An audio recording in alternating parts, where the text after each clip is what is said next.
Hello student. तो BSc first year board में हम पढ़ रहे हैं किसके बारे में, सूक्ष्म जीव विज्ञान, जिसमें हम पढ़ रहे हैं यूनिट फर्स्ट।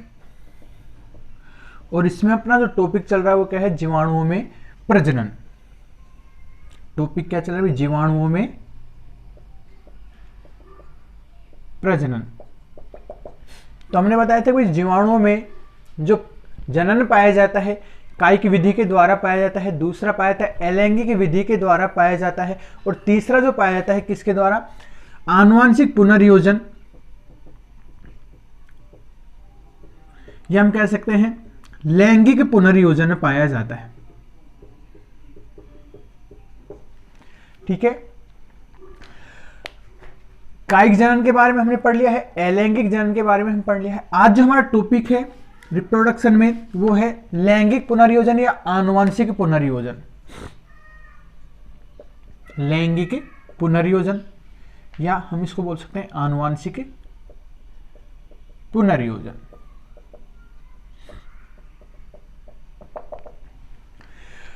इससे पहले हमने बताया था कि जो भाई बैक्टीरिया होते हैं, सूक्ष्म जीव होते हैं, एक कोशिकीय जीव होते हैं, इनमें लैंगिक जनन का अभाव होता है। ठीक है भाई, इनमें लैंगिक जनन का क्या होता है, अभाव होता है, मतलब नहीं पाया जाता है। क्यों नहीं पाया जाता है, क्योंकि इनमें लैंगिक अंग नहीं पाए जाते। ठीक है भाई, प्रजनन करने के लिए इनमें लैंगिक अंग नहीं पाए जाते, इस कारण इनमें लैंगिक जनन नहीं पाया जाता है। अब उसके बाद बात करते हैं कि इनमें क्या होता है, लेकिन आनुवांशिक जो पदार्थ होता है, आनुवांशिक पदार्थ क्या होता है, डीएनए। ठीक है, उसका क्या होता है, पुनर्योजन होता है। मतलब डीएनए का क्या होता है, स्थानांतरण होता है। मतलब एक कोशिका से दूसरी कोशिका में क्या होता है, स्थानांतरण होता है। ठीक है, तो वो जो क्या कहलाता है, डीएनए स्थानांतरण होता है एक कोशिका से दूसरी कोशिका में, तो वो क्या कहलाता है भाई, आनुवांशिक पुनर्योजन। क्यों, डीएनए क्या है कि आनुवांशिक पदार्थ है, तो इसको हम बोलते हैं आनुवांशिक पुनर्योजन। तो जो बैक्टीरिया होते हैं उनमें जो आनुवांशिक जो पुनर्योजन होता है वो 3 विधियों द्वारा पाया जाता है। सबसे पहली जो विधि होती है वो होती है रूपांतरण। ठीक है भाई, जो बैक्टीरिया होते हैं उनमें जो आनुवांशिक जो पुनर्योजन पाया जाता है 3 विधियों के द्वारा होता है। सबसे पहली जो विधि होती है कौन सी होती है, रूपांतरण। सेकंड जो विधि होती है वो होती है पराक्रमण, इसको हम ट्रांसफॉर्मेशन भी कहते हैं, इंग्लिश में इसको हम बोलते हैं ट्रांसफॉर्मेशन। ठीक है, इसको हम बोलते हैं ट्रांसडक्शन। और जो तीसरी विधि होती है वो होती है कॉन्जुगेशन, या जिसको हम बोलते हैं संयुग्मन। कॉन्जुगेशन क्लियर है। तो जो जीवाणु होते हैं उनमें जो आनुवांशिक पुनर्योजन होता है 3 विधियों के द्वारा होता है। कौन कौन सी, सबसे पहली विधि रूपांतरण, दूसरी होती है पराक्रमण ट्रांसडक्शन, और थर्ड होती है कॉन्जुगेशन या संयुग्मन। तो हम सबसे पहले बात करते हैं कि रूपांतरण विधि के बारे में। तो टॉपिक है अपना रूपांतरण। ठीक है भाई, अब बात करते हैं कि जो रूपांतरण विधि पाई जाती है, ठीक है, या ट्रांसफॉर्मेशन का जो सबसे पहले जो पता लगाया कौन से वैज्ञानिक द्वारा लगाया गया, ग्रिफिथ नामक वैज्ञानिक द्वारा। ठीक है भाई, इसको हम बोलते हैं एफ ग्रिफिथ, या डायरेक्ट ये भी लिख सकते हैं ग्रिफिथ के द्वारा। ठीक है, कि भाई रूपांतरण जो विधि होती है इसका सबसे पहले पता किसने लगाया, ग्रिफिथ नामक वैज्ञानिक ने। ठीक है, अब इन्होंने जो एक्सपेरिमेंट किया अपना भी किसमें की, तो इन्होंने जो एक्सपेरिमेंट किया जीवाणु पर किया, और जीवाणु का नाम क्या था भाई, स्ट्रेप्टोकोकस न्यूमोनी। Streptococcus pneumoniae. ठीक है भाई, तो ग्रिफिथ ने अपने जो सबसे पहले जो एक्सपेरिमेंट किए कौन सी जीवाणु पर किए, स्ट्रेप्टोकोकस न्यूमोनी पे किए। ये जो जीवाणु होते हैं एक रोग उत्पन्न करता है, कौन सा, न्यूमोनिया रोग। ठीक है, अब इन्होंने स्ट्रेप्टोकोकस जो न्यूमोनिया होता है बैक्टीरिया, इसके 2 प्रभेद लिए, स्ट्रेन्स लिए। ठीक भाई, जीवाणुओं के 2 प्रभेद लिए। एक तो था आर सेकंड, ठीक है, पहला कौन सा था, आर सेकेंड, और दूसरा क्या था, एस थर्ड। ये जो होता है आर सेकेंड, ये कैसे होता है भाई, अनुग्र प्रकार का होता है। अनुग्र प्रकार से मतलब ये कोई भी सामान्य प्रकार का होता है, कोई भी रोग उत्पन्न नहीं करता। ठीक है, दूसरा जो प्रभेद लिया वो एस थर्ड कौन सा था, उग्र प्रभेद। ठीक है, जो न्यूमोनिया रोग उत्पन्न करता है। अब यहां आर सेकेंड मतलब आर का जो मतलब होता है, इसका मतलब होता है रफ। ठीक है, रफ मतलब खुरदरा, कि भाई जो बैक्टीरिया होते हैं इनकी जो सरफेस होती है वो कैसी होती है, खुरदरी होती है। ठीक है, तो ये कैसे होते हैं, अरोग कारक, मतलब कोई भी रोग उत्पन्न नहीं करते। ठीक है, सेकेंड लिया कौन सा, एस थर्ड, एस का मतलब स्मूथ, स्मूथ। तो इन जो बैक्टीरिया होते हैं इनकी जो सरफेस होती है ये वाली कैसी होती है, स्मूथ मतलब चिकनी, जिसको हम बोलते हैं कैप्सुलेटेड। कैप्सुलेटेड मतलब कैसी होती है, संपुटित प्रकार की होती है। यहां तक क्लियर भाई कि ग्रिफिथ ने जीवाणु के दो प्रभेद लिए, एक लिया आर सेकेंड और एक लिया एस थर्ड। ठीक है, ये कैसा होता है, अनुग्र होता है, हम कह सकते हैं एरोग कारक, मतलब कोई रोग उत्पन्न नहीं करता। एस थर्ड होता है, कैसा होता है, स्मूथ, कैप्सुलेटेड होता है, संपुटित होता है, जो उग्र प्रकार का होता है, जो क्या होता है, रोग कारक होता है, मतलब रोग उत्पन्न करता है। अब इन्होंने जो जीवाणु के प्रभेद लिए इनका इंजेक्ट कराया किस में, माइस में, मतलब चूहे में। उसके बाद देखते हैं रिजल्ट क्या निकलते हैं।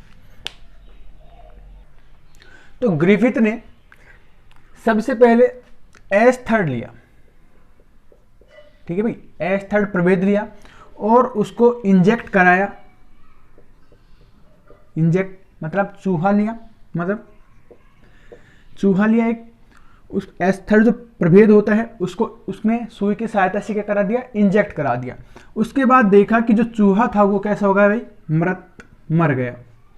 ठीक है, क्यों, क्योंकि उन्होंने एस थर्ड में पढ़ा कैसा होता भाई, रोग कारक होता है, रोग उत्पन्न करता है, जिसके कारण चूहे में न्यूमोनिया रोग हो गया और वो कैसे हो गया, मृत हो गया। ठीक है, उसके बाद उन्होंने प्रभेद लिया कौन सा, आर सेकेंड प्रभेद, और वही क्या किया, इंजेक्ट कराया, मतलब अंतः क्षेपित कराया, चूहे को दिया। ठीक भाई, आर सेकेंड प्रभेद चूहे को दिया। और आर सेकेंड में हमने पढ़ा कैसा होता है, अरोग कारक होता है या अनुग्रह होता है। तो चूहे कैसे थे भाई, जीवित थे, मतलब उनमें न्यूमोनिया रोग नहीं हुआ और वो कैसे रह गए, जीवित रह गए। अब उसके बाद उन्होंने क्या लिया कि आर सेकेंड लिया, ठीक है, plus heat killed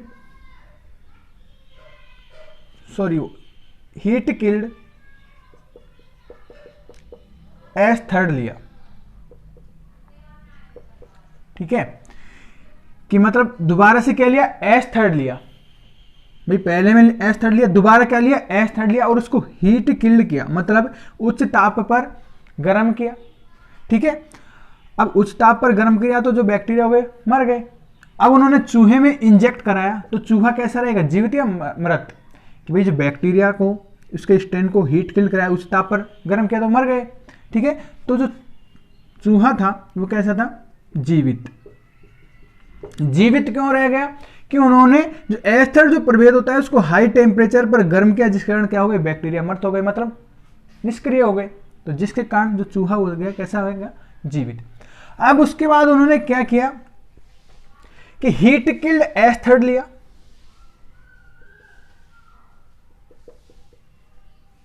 S third लिया, और उसके साथ साथ कौन सा लिया, आर सेकेंड। ठीक है, वो ही चूहे में इंजेक्ट कराया।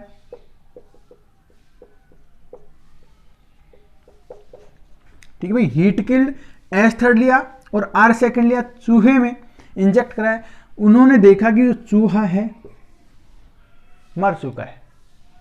ठीक है, अब उन्होंने क्या कंक्लूजन निकाला, क्या परिणाम निकाला, उन्होंने देखा कि आर सेकेंड होता है, जब इंजेक्ट कराया तो चूहा जीवित था, एस थर्ड को हीट किल्ड किया, चूहे में इंजेक्ट कराया तो जीवित था। लेकिन यहां पर उन्होंने अंत में क्या देखा, हीट किल्ड एस थर्ड लिया, आर सेकेंड लिया, इंजेक्ट कराया, उसके बाद भी चूहा जीवित रहना चाहिए लेकिन मृत हो गया। अब उसके बाद उन्होंने क्या कहा कि भाई ऐसा कुछ पदार्थ पाया जाता है। ठीक है, उन्होंने क्या कहा, किसने, ग्रिफिथ ने, कि ऐसा कुछ पदार्थ पाया जाता है कि जो एक सेल से, मतलब एक कोशिका हो गई, दूसरी कोशिका हो गई, कि कुछ जो पदार्थ ऐसा होता है जो एक सेल से दूसरे में क्या हुआ है, परिवर्तित हुआ है।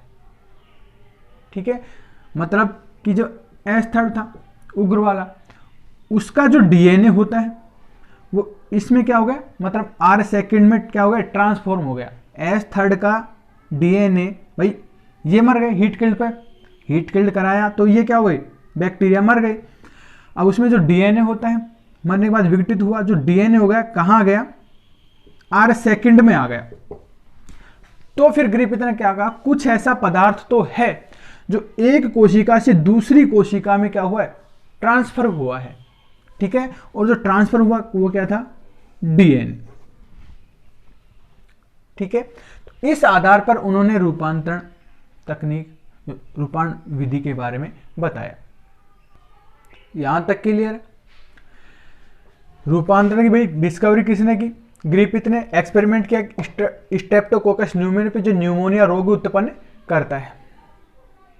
तो ये एक्सपेरिमेंट करने के बाद ग्रिफिथ ने क्या कंक्लूजन निकाला, क्या निष्कर्ष निकाला, मतलब कि इन्होंने बताया कि इस प्रयोग के अनुसार, इस प्रयोग के अनुसार जब दो प्रकार की जीवाणु कोशिकाओं अनुसार, जब दो प्रकार की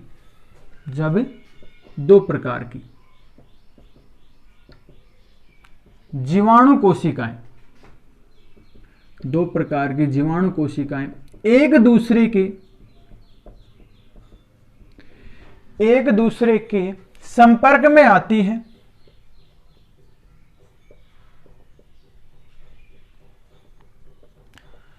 तो दाता कोशिका का आनुवंशिक पदार्थ, तो दाता कोशिका का आनुवंशिक पदार्थ, ये हम कह सकते हैं डीएनए, किस में आ जाता है, ग्राही कोशिका में, ग्राही कोशिका में स्थानांतरित हो जाता है, स्थानांतरित हो जाता है। ठीक है, तथा ग्राही कोशिका के आनुवंशिक पदार्थ से पुनर्योजित हो जाता है। ठीक है भाई, जैसे हमने बताया था कि दो कोशिकाएं हैं, S3 और R सेकंड। S3 कैसा हो गया, मृत हो गया। ठीक है, डीएनए बच गया, तो उसका जो डीएनए होता है, S3 का जो डीएनए होता है किस में आ जाता है, R सेकंड में आ जाता है। ठीक है भाई, एक दूसरे के जैसे संपर्क में आती है। जैसे ही एक्सपेरिमेंट लास्ट में क्या किया था भाई, R सेकंड और हीट किल्ड S3 को मिलाया, एक दूसरे के संपर्क में आए, तो एक दूसरे के जैसे संपर्क में आते हैं तो जो S3 का जो डीएनए होता है R सेकंड में स्थानांतरित हो जाता है। ठीक है, तो S3 के लक्षण भी R सेकंड में आ जाते हैं। भाई डीएनए के द्वारा ही तो क्या होता है, लक्षण आते हैं। तो S3 के जो लक्षण होता है R सेकंड में आ गया। R सेकंड को जैसे ही चूहे में इंजेक्ट कराया तो S3 के लक्षण भी आ गए, तो वहां पर डीएनए ने अपना काम किया, न्यूमोनिया रोग हो गया और चूहा क्या हो गया, मृत हो गया। इस प्रकार इसके लक्षण आ जाते हैं। और फिर इसमें क्या होता है, विखंडन होता है। भाई R सेकंड में आ गया, इसका फिर आगे इनमें भी वो प्रोसेस पाई जाएगी, एक से दो कोशिकाएं बनेगी, तो उनका जो जेनेटिक मैटर होता है R सेकंड में आ जाता है। आनुवंशिक पदार्थ से फिर क्या होता है, पुनर्योजित हो जाता है।